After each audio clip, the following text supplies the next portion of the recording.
በአይኔ የመጣ ግራ ጎኔን አልሰጥም እያለ ነው። ደስታችን የደስታ ምንጫችን እንግዲህ ለሩታ ዘፈነላት ማለት ነው። ዛሬ ጉድ ነው ጋይስ፣ ዘፈነላት። ምንም ማድረግ አይቻልም። ሸበላው ማለት ነው በቲክቶክ ጋይስ። ሩታ ራሱ ማለት ነው ወዶች፣ ሩታ ራሱ ሪፖስት አድርጋለች ማለት ነው። ሪፖስት አድርጋለች። ዛሬ አዲስ ነገር አለና ለሩታ እየዘፈነላት ማለት ነው። ደስታችን እንግዲህ ምንም ማድረግ አይቻልም፣ የደስታ ምንጭ ነው ብላለች። እንግዲህ እሷ እንግዲህ አልተቻለም ደስታችን። የግራ ጎኔን አልሰጥም ማነባቱ ነው ካን የሚቀበለው እያለ ነው። እንግዲህ ጀግና ከሆንክ በእጅ ማስገባት ነው፣ ምንም ማድረግ አይቻልም። ጀግና ከሆንክ ሩታን በእጅ ማስገባት ነው ደስታችን ማለት ነው።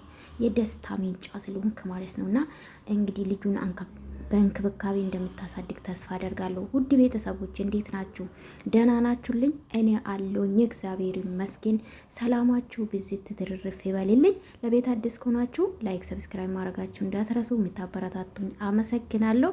እንግዲህ ደስታ ለሩታዬ ለማነባቱ ነው ካን የሚቀበላትም ግራ ጎኔ ናት አሻፈረኝ ያለ ነው። እንግዲህ እርዳክ ወንድም እርዳክ። እኛ ምን አገባን በእናንተ ህይወት።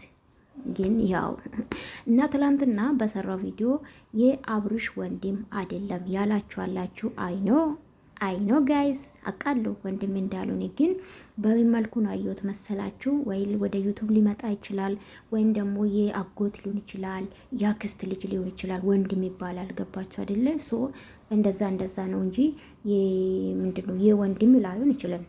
ኖርማሊ ከእናትና ከአባት ያልተወለደ ሊኖር ይችላል። ገባችሁ? ይሄ ስላችሁ የዘመድ ወንድም ነው። ገባችሁ? ያጎት ያክስት ሊሆን ይችላል። እና በዛ ነው ተረዳሁት። ያው ድራማ ነው አይኖ። በትዳራቸውንም ቀልዶ አይመለከተኝም። ስለዚህ ለዛ ነው አውቄ ጸጥ አልኩት። ገባችሁ? እያወቅኩ ነው ወንድም እንዳልሆነ ያስታውቃል። ሶ ይሄ ነው ሌላቸው የፈለጉ። ግን ደስታችን እንግዲህ እየዘፈነላት ነው ለሩታዬ ማለት ነው። ዘፈን የቀለጠ ዘፈን ነው የዘፈነላት። እንግዲህ ሪፖስት ማድርጋለች ሩታ አንኮን አለችው ጋይስ።